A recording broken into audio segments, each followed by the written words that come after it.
life, and this is what it comes down to?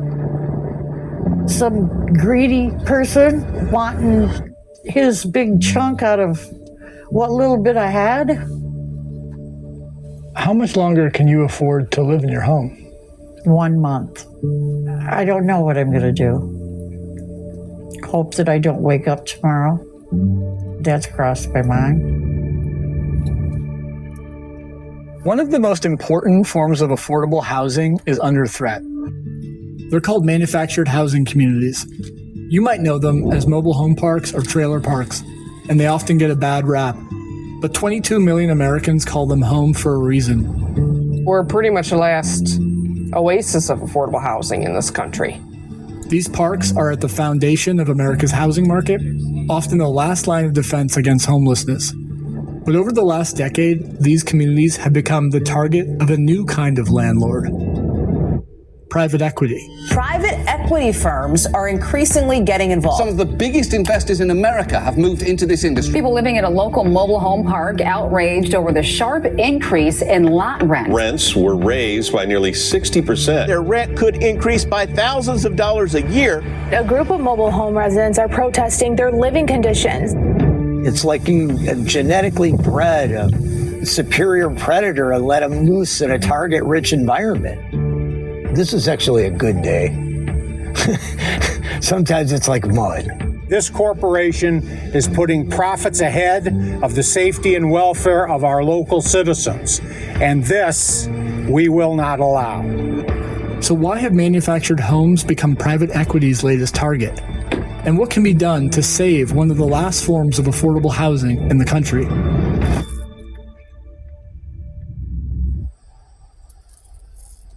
I've lived in manufactured homes for 50 years, maybe more. Madeline Beckett lives in a park outside of Lansing, Michigan. This park was run the way a good park should be run, by the same couple for years and years and years. They were a little stern, or she was a little stern. She was a lot stern, but nobody pulled any punches with her. Like most people in manufactured housing, Madeline owns her home, but pays monthly rent to the park owner for the land it sits on. When I retired, I looked at my money and my situation, and I'm like, okay, great. I knew what the rent was. It was a third of my income. I don't live high in the hog. I'm not going to Paris anytime soon. And then the conglomerate came in and offered, apparently, the owner money that he couldn't resist. I looked it up and I went, oh dear, I think we are in trouble. 3 years ago, a private equity firm bought Madeline's community and later sold to another firm. Since then, her monthly rent plus fees have jumped 50%. Instead of what I thought the rent was going to be, it's $200 more. I have nowhere to go. Just the other day, my daughter went with me to the food bank, and I hadn't done that before. I haven't been poor. I worked for 45 years. There is no American dream anymore. All it is survival. During the pandemic, institutional investors started to buy more manufactured housing than ever before. Between 2020 and 2021, they made nearly a quarter of all manufactured home purchases in the U.S. Today, 12 private equity firms own at least 1,200 parks nationwide, according to the Private Equity Stakeholder Project. In Michigan, private equity owns 1 in every 10 parks. There is an overall trend in our economy to identify who has the fewest choices and then squeeze them. Paul Terranova organizes manufactured housing residents in Michigan. While folks often call them mobile homes, they're not really particularly mobile. Wall Street investors, private equity firms, hedge funds kind of figured out that folks living in manufactured housing communities are trapped. They can't move. It costs $10,000 to $20,000 to move one of these homes, and most people who live in them can't afford that. If you think about the fact that the average manufactured housing resident lives on about $35,000 a year, that's generally out of people's range. Because they can't move, they're uniquely vulnerable to predatory landlords who can charge the highest rent residents can bear. Since 2021, Homes of America has gone on a buying spree, spending nearly $300 million to acquire 138 parks across 17 states. They've raised rents and aggressively evicted residents. After years of neglect, only about 15% of the lots in Theo's Park are still occupied. And who is Homes of America? Homes of America is just a shell within a shell within a shell. Homes of America is Randy Smith. Randall Smith is the founder and chief investment officer of Alden Global. He lives in Palm Beach, Florida. As of 2017, he owns 17 mansions. He has since sold 14 of them for a reported profit of $57 million. Yeah, this is the plunder of private equity. This is what they do. Okay, everybody ready? Everybody rolling? All right, good afternoon. In August, the county prosecutor brought charges against Homes of America's local LLC for operating the park without a license. It's the first time that the owner of a manufactured housing park in Michigan has ever faced that criminal charge. Manufactured housing communities are just one type of property that large investors have targeted in recent years. But these parks are ground zero in a fight that affects all of us. The fight for meaningful control of our neighborhoods and for housing that people from all walks of life can afford. Everybody deserves drinkable water, and everybody deserves to have affordable housing. We just want a livable place. It's hard to describe the pain. Things don't seem to change. These long walks in the rain. It's pouring down again. It's hard to describe the pain. It's one of those things I can't explain.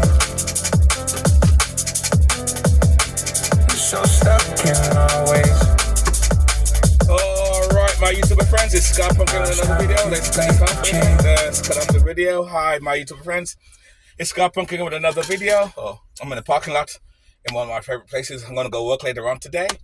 And like I said, hey, you want all this guys to come off? Hey, get to this house of subscribers and you'll see my ugly face. Till then, this is what it's going to be. You know what I mean? Keep it punk, keep it identity. And like I said, living life on your terms. Anyway, you've seen that little clip I showed you guys earlier.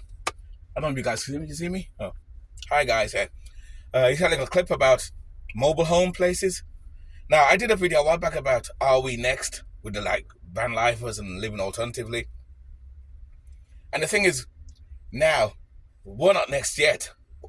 The rich and the corporations are now going after these land bases, these trailer home places. They're going after them. And for years, a lot of them had a bad name. You know, when someone did something bad, you call them trailer trash or trailer trash, to the point that people didn't want to be associated that you live in a trailer park. No. But they did. But it was embarrassing because it was a bad name because you're classed as trailer trash. But it wasn't. Even I kind of liked it. Because if I didn't do this lifestyle, live like this, or gotta have the base I have, I'd live in a trailer park. Smoke is cheap. It's like the lady says, it's one of the last Sebastians of home ability. I mean, cheap ability, living, affordability, I should say. Affordability. Because, you know, when they say affordable housing, that's bogus. I don't buy into that affordable housing thing, because in with that, you need 2-3 months worth of rent. I mean, income. And they check that thoroughly too. And with that, you're not getting it. You're not even renting that place. Even in the ghetto areas, you gotta have decent credit. But it's not about that though. The point is, a lot of these lands now, a lot of corporations are eyeing these places. It's land. And even though they call them mobile homes, technically you can't really move them. It'll cost, like the lady said, like they said on that clip I showed you, they can move. It'll cost you like 10 grand to move it. But most people can own the trailer, but you don't own the land. So you're still paying for the land. It's almost like a campsite, except it's almost like a campsite where you have an RV and you own your RV. But the good thing with that, the difference is with the RV, you can roll it on and off. Those camper trailers, even though they're called camper trailers, still, they can't really roll off. They can, but like I said before, it's going to be like $10,000 because those things are pretty big and heavy. So it's not something you're going to drive to go camping with because it's oversized and it's ridiculous. No. Actually, you can buy one. I was thinking, like, if I had a piece of land, like, let me see. Like, if I had a piece of land, let me see. I'm trying to find my friend here. Let me see. If I, like, cross country, they have their own piece of land. And she bought her land a long time ago. Like, in her case now, if she wanted to now, in fact, I recommend that she does that too. Get one of those trailers like that. Instead of building a home on that land, get one of those trailers already made, like an old used trailer, have it towed to that land, and she'll just take it, like she did to a bus, take her time and fix it up. And I think that would be her cheapest guess. That's what I want to do. If I get my piece of land, if it works out the way I want it. She bought her land on easy, cheaper times. So she's in a great spot. She's just not ready to go back there yet. Like she says, her daughter's in the bus, and she's like me. She works for a management company. Anyway, big up Cross Country. So check her channel out. It won't be in the description because my videos are DIY, so it won't be in the description. And in fact, let me big up some other people I was there too. Big up Lily as well. Lily actually almost has 1,000 subscribers. She's almost there. She beat me to it. She's almost there, Lily. You go, rock. Lily. Oi. Lily in the house, motherfuckers. Oi. Her channel is more about books, and she's all over the place with different type of videos. Books, talks about parties, and not real parties, but, you know, in her age group and stuff like that. I think she does van life. I've seen her van a couple of times, but she don't really show her van. She just talks about other stuff and mainly books. But that's Lily Gomez. She sounds like Spanish. She could be Spanish. I don't know. She could be hidden Spanish. I don't know. I'm just kidding. Gomez, you know? Like Gomez, let's cook some food. Sorry, Lily, I'm just taking a piss at your second name. Gomez, cook some food. I'm just kidding. Gomez, get it? No. And check out her channel too. And another one, another good subscriber too. Your Pleasure 721. Check out 721. Also, these are people who were with me from the beginning. All three of these channels I mentioned when I started, and I started with them, and they started with me, and we've all grown. Of course, Lydia's kind of grown the fastest. She's almost got 1,000, like I said before. So she'll soon make money on our channel. Hey, God bless her. And then you got Your Pleasure 72021. Hey, she does like sexual content, you know, like not content. Actually, I try to talk her into doing videos where she can start talking about her products and stuff. I think she needs to look into that and do that more. She's diverse a little bit more. She does little stories, little written stories, and suburbs and stuff. She does stories, but she sells sexual products, sexual toys and stuff like that. So if you're horny and you're looking for a guy, you like sexual stuff, or you like sexual clothes, looking sexy for your man and woman, that's the channel to check out. Pleasure, Your Pleasure. It should be Your Pleasure yourself, but Your Pleasure 721. Yeah, and that's about it, you know, and that's about it. Those are people that were with me for the first. For all my other subscribers, I love you guys. All you subscribers are awesome people. But I have to mention those few because those three, I'll mention some more in another video. Another video. They've been on with me from the beginning. But anyway, like I said, still cross country. Like I said, she has her own piece of land, so she don't have to go through that. And actually, that would be a good one thing to do. Get a piece of land rather than get one of those sites that I mentioned, because those corporations, they start to buy the land and they're buying the trailers, and they're taking advantage of poor people who live on those lands trying to retire, and they can't afford to sell. They can't afford to keep it. So the corporations buy them out and then raise the prices on the others. So, you know, they're the next Sebastians they're coming after. They're coming after those trailer parks. They're buying them up like hotcakes. Like you said in the piece there, like I said in the piece, they're growing up. One corporation has like 27 parks. 27 parks. And, you know, each park is big. That's lots of people they got in their hands controlling rent. It's almost like a landlord, basically, a top landlord. And like I said before, I did a video a while back. It says, our van life next, but alternative living next? Not, apparently not. They're coming after those people first. Then maybe come after us next. I'm ready for you. Come on, I love you. Come on, I love you. I love you. So we're ready for them. We're ready for them, because it's coming hard to live, and it's becoming to the point where you have the rich up here and the poor down here.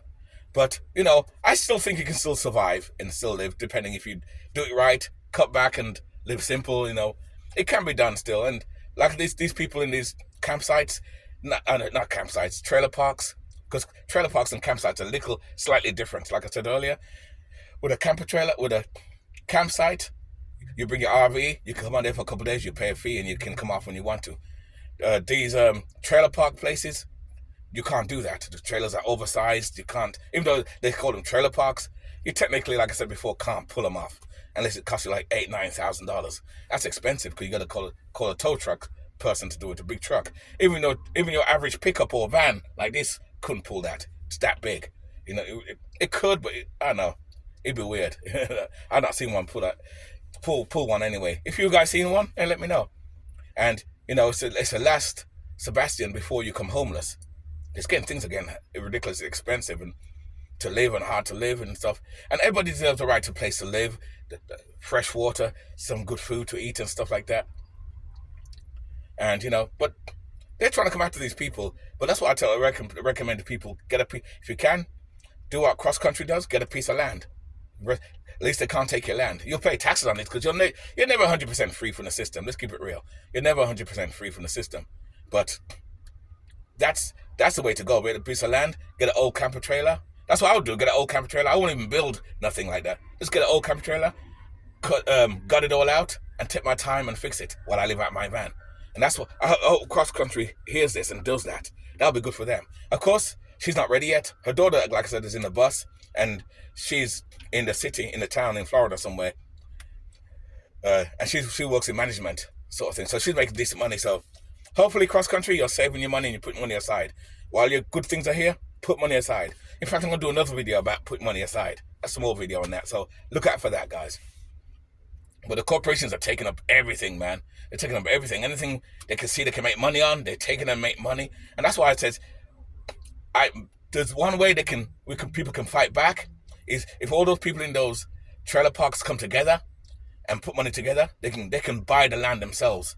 I recommend, I've been pushing that. I watched a couple of videos like this before, and I left comments like that, and I said it. I had some good feedback on that. I tell people all the time, come together as one and beat the corporations at their own game. Buy the land before they do. Like, go to the owner who's maybe desperate or wants to retire and sell the land. Come together as a group of people, as a unit.